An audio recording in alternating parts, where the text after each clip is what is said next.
Bem-vindos a mais uma aula e hoje nós vamos ver de forma prática como utilizar então o if e o loop, o for each que nós aprendemos na última aula. E aí, para a gente fazer isso de uma maneira prática, eu tenho aqui uma fonte de dados que é uma lista de projetos, tá? Uma lista de projetos bem simples, onde eu tenho aqui a área, o nome do projeto, a descrição, quem é o gerente, data início, fim desse projeto e o status, tá?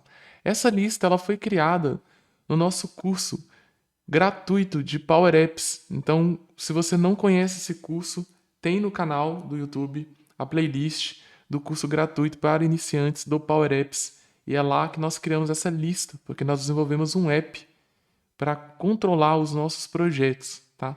E nós vamos utilizar essa lista para ver na prática, então, como que funciona o if e como que funciona o for each, tá?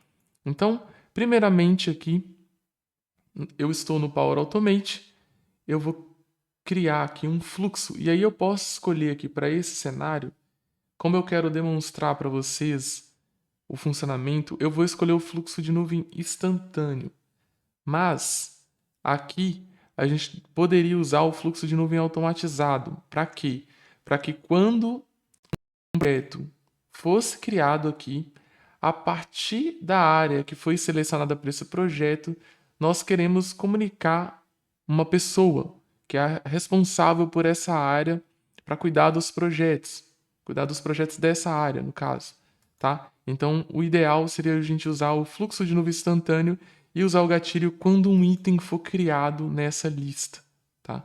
Mas, para ficar mais simples para demonstrar aqui para vocês, eu vou usar o fluxo de nuvem instantâneo, tá? Então, quando eu uso esse fluxo, eu posso simplesmente apertar o botão e já vai funcionar.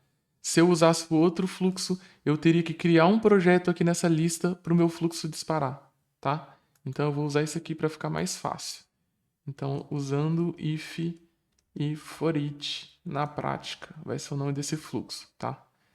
Criar, e ele já vai abrir aqui para gente o nosso fluxo. Beleza. Então, a primeira coisa que eu preciso fazer aqui, para eu apresentar na prática para vocês, é fazer uma consulta aqui para vocês perceberem como que vai funcionar a questão do loop, tá? Então, a primeira coisa é fazer a consulta. Eu vou clicar aqui nesse botão mais, adicionar uma ação. E aqui eu tenho vários conectores. Eu vou procurar pelo conector do SharePoint. E aí eu clico aqui em ver mais e ele me mostra todas as ações que esse conector tem. E uma dessas ações é o obter itens, tá? Então aqui, ó, obter itens. Beleza. E aí eu vou obter itens do nosso site ali, que é o site de projetos. E o nome da lista que eu quero obter os itens, ele vai carregar aqui pra gente, é a lista projetos, tá?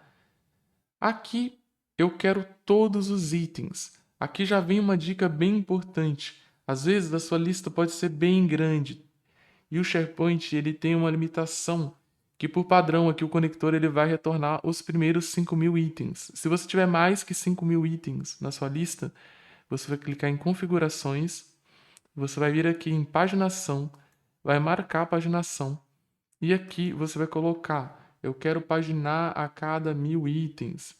Ou eu quero paginar no limite do SharePoint, quero paginar a cada 5.000 itens.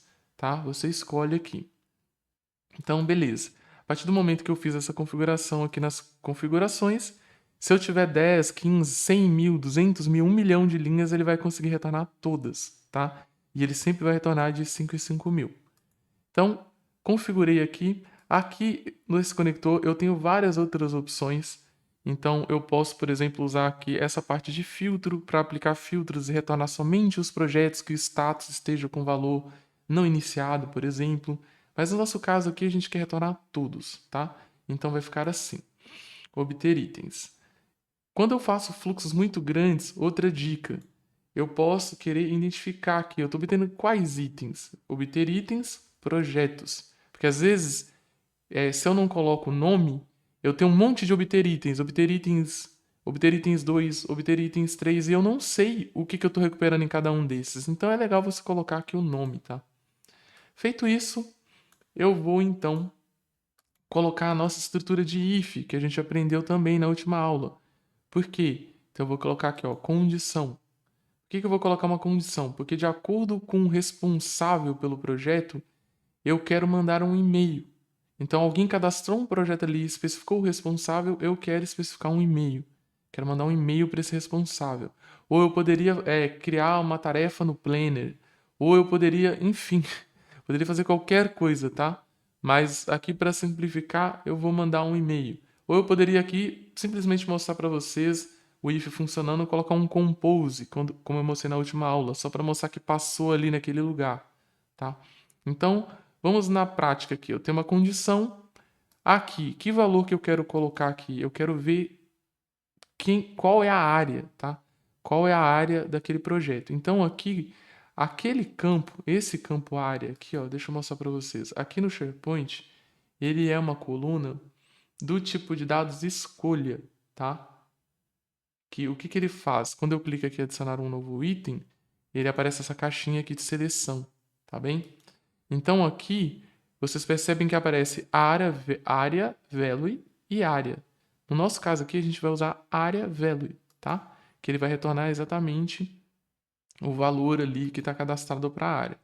E aí, perceberam que quando eu coloquei o área aqui, que é o que eu quero testar no meu if, automaticamente ele já colocou um for each por volta? Ele colocou, o if foi para dentro de um for each. Por que disso, né? Porque o Power Automate identificou que essa ação aqui, ela tem vários itens. Então, para isso funcionar, ele coloca um loop, tá? E aí aqui para cada projeto desse que eu tenho, vai executar uma vez aqui dentro desse loop. E vai executar o quê? Tudo que eu colocar aqui dentro. Então, a primeira coisa que vai executar é o meu if, que ele vai testar se a área, por exemplo, é igual. E aí aqui eu posso digitar, por exemplo, alguma área que tem aqui, ó, IT. Então, se for igual a IT, o que eu quero fazer? Eu quero vir aqui e colocar, por exemplo, vou colocar aqui um compor, por enquanto, compor. E aí aqui eu vou escrever enviar e-mail para o responsável de IT. Aí beleza, se for IT, então ele vai fazer isso. Usando o conceito do if, o que a gente pode fazer aqui? Depois eu vou ensinar uma outra estrutura para vocês, tá? Mas por enquanto vamos supor que a gente só sabe o loop e o if. Então se for IT, ele vai passar aqui em verdadeiro para cá. Se não for IT, o que eu vou fazer? Eu vou colocar um outro if aqui dentro. Adicionar uma ação e vou colocar um outro if. Olha que louco. Então aqui eu vou até fazer assim, ó. Vou colocar aqui. Se for IT. E aqui eu vou colocar deixa eu pegar um outro aqui, financeiro, por exemplo. Se for financeiro. E aí, colocando isso, eu vou vir aqui e vou fazer a mesma coisa. Então, eu vou escolher aqui o área value, tá? E aqui eu vou escolher se for igual a financeiro. Beleza. Galera, aqui pode acontecer uma coisa, tá? Na hora que você selecionar aqui o área value, pode ser que ele coloque outro for each desse. Se ele fizer isso quando você estiver fazendo, você vai tirar esse if de dentro do for each, tá? Eu vou colocar aqui um exemplo, o que ele poderia fazer, tá? Vou colocar aqui porque pode acontecer com vocês isso. Depende muito de em que momento vocês vão estar assistindo esse vídeo, tá? Mas eu vou demonstrar aqui o que pode acontecer para que, se caso aconteça, vocês saibam lidar com isso, tá? Então vai ter aqui, eu vou colocar de novo aqui, só para vocês não ficarem perdidos caso aconteça. Então você vai fazer assim, aí você vai colocar uma condição, beleza. Aí você vai vir aqui nessa condição. Por que ele colocou isso? Automático. Que loucura. Beleza. E aí você vai vir aqui, vai colocar, por exemplo, área value, aí ele coloca esse for each. Se isso acontecer quando você estiver fazendo esse segundo aqui, você vai fazer isso aqui, ó. Você vai pegar esse cara, tá? Vai arrastar ele para fora, tá? Vai clicar aqui, vai apagar e vai colocar de novo o área value, tá? Você vai fazer exatamente isso que eu demonstrei aqui, tá? Só se ele colocar um for each aqui por volta desse aqui, tá bom? Porque isso é um bug que acontece às vezes com esse designer novo. Então, se acontecer, vocês já sabem o que vocês vão precisar fazer, tá bom? Eu quis mostrar porque já teve aluno que reclamou isso comigo. Então, beleza. Então, o certo é ele não ter outro loop aqui, porque ele está consumindo dado desse loop de cima, tá bom? Então, aqui, se for financeiro, nós vamos colocar aqui um compor, por enquanto, né? Porque a gente está usando compor ao invés de um enviar e-mail. Enviar e-mail para o financeiro. Se não, galera, se eu tivesse que testar, se eu tivesse várias outras áreas aqui, hoje eu tenho aqui, nessa coluna, 3 áreas só. Se eu tivesse umas 5, 6 por aí, o que que eu ia ter que fazer? Eu ia ter que vir aqui e seguir essa mesma estratégia, considerando que eu só ensinei para vocês o if e o for each. Eu ia ter que vir aqui e fazer, se for RH, envia para o RH. Se não, aí eu ia colocar outro if. Se for, sei lá, tipo marketing, ou seja, eu ia ter que testar todas as áreas aqui dentro, tá? Mas como nesse exemplo aqui eu só tenho 3, o que que eu vou fazer?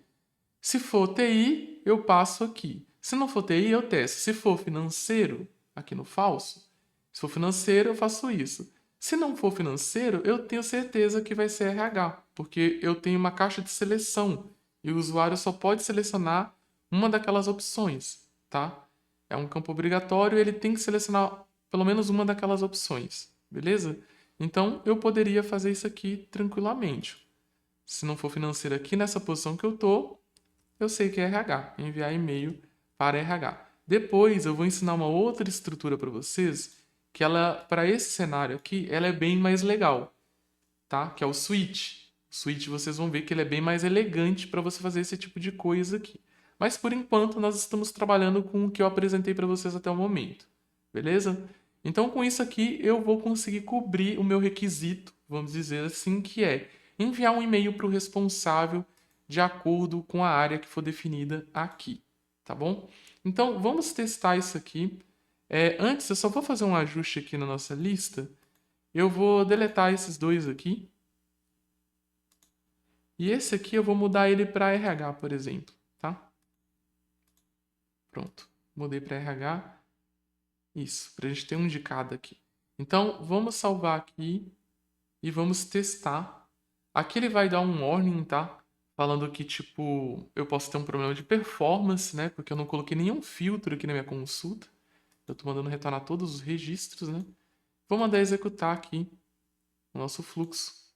Mandar executar, clicar 3 vezes aqui e ele executou o nosso fluxo. Então vamos entender o que ele fez, tá? Ele veio aqui e obteve todos os itens da lista. Então tá aqui, ó, ele obteve todos os itens da lista. Beleza. Aí ele entra aqui no nosso loop. O nosso loop, a finalidade dele é percorrer todos esses itens aqui que ele recuperou nessa consulta de cima, tá? Então, ele recuperou aqui o primeiro item. Ó, vejam que ele retornou 3 itens. Então, essa aqui é a primeira execução. Eu estou na execução 1. Ele veio e falou, é TI? É TI. Então, ele executou aqui, ó. Olha só o tiquezinho verde. Ele executou aqui. E isso aqui ele não fez. Eu sei que ele não fez porque aqui, ó, foi ignorado, tá? Então, o nosso primeiro item que executou foi esse aqui. Porque ele está trazendo, eu não defini uma ordem específica, então ele traz na ordem que está na lista, tá? Porque aqui, quando eu obtive os itens, eu não ordenei, eu deixei a ordenação padrão, tá? Aqui, quando eu vou recuperar os itens, eu posso determinar uma ordenação. Eu quero em ordem alfabética normal, eu quero em ordem alfabética decrescente, tá? Eu posso especificar esse tipo de coisa. Mas eu deixei padrão. Então, indo para a nossa segunda execução, vamos ver o que ele fez. Ele chegou aqui e falou, é TI? Não é. Ignorado. Aí ele veio aqui e falou assim, é financeiro? É financeiro. Ele passou aqui, ó. Enviou o e-mail para o financeiro, tá? E aqui ficou como ignorado. E aí eu vou para minha terceira execução. Ele veio e perguntou: é TI? Não. É financeiro? Não. Então é RH, tá? E aí ele concluiu aqui a execução e terminou aqui 3/3. Então aqui nós vimos na prática como funciona o loop e como funciona a nossa estrutura de condição. Galera, vocês vão usar muito isso, tá? Muito. Dificilmente você vai fazer um fluxo que você não faça, que você não use uma estrutura de loop ou que você não use uma estrutura de condição. Porque o loop, como eu falei para vocês na última aula, ele sempre recupera uma fonte de dados, que pode ser igual aqui, a gente recuperou do SharePoint, mas pode ser um Excel que você leu, pode ser uma tabela no SQL Server, pode ser uma tabela no Microsoft Dataverse, tá? Pode ser uma lista de eventos que você leu do Salesforce, tá? Enfim, você sempre vai ter uma consulta ali e vai recuperar dados, né? E depois que você está com esses dados em mãos, você sempre tem regras de negócios ali que você vai precisar fazer um if, com certeza, tipo para testar. Ah, vamos supor que você está falando de pedidos. Você quer saber se aquele pedido foi feito por uma pessoa física ou por uma pessoa jurídica. Se foi feito por uma pessoa física, você vai ter que gerar determinados documentos. Se foi feito por uma pessoa jurídica, são outros. Então, esses dois vão estar com vocês todo o tempo, tá? E aí aqui a gente viu um exemplo onde a gente pode colocar ifs dentro de ifs e testar tudo que a gente precisar, tá? Então, lembrando, tá, que aqui esse fluxo é um fluxo bem simples, né? Mas ele poderia ser um fluxo bem maior. E aqui para baixo eu poderia ter outras consultas, tá? Eu poderia vir aqui e fazer outras consultas, consultando um Excel, consultando alguma outra coisa, e eu teria outros ifs, tal. É que nosso fluxo parou aqui, mas não quer dizer que seja só isso. Você pode criar fluxos enormes, tá? Então aqui você fez essa consulta, testou isso, aí por causa disso você vai ter que fazer uma outra consulta aqui mesmo, por exemplo. Se for financeiro, aqui dentro você poderia fazer uma outra consulta, tá? E aí, depois de fazer essa outra consulta, teria um outro loop aqui dentro e você poderia ter outros ifs. Então, não fique com o pensamento limitado. Você pode ter várias outras coisas dentro dessas caixinhas. Vai depender da sua regra. Uma dica que eu dou é não crie fluxos muito grandes que resolvem muitas coisas, tá? Porque isso fica difícil de manutenção, o seu fluxo começa a ficar lento. Então a gente tem uma coisa que a gente chama de responsabilidade única. Tente fazer com que os seus fluxos tenham uma única responsabilidade, tá? E aí você cria outros fluxos menores, tá bom? Então sempre tenha isso em mente. Era isso que eu queria mostrar para vocês nesse vídeo e nos vemos no próximo. Valeu!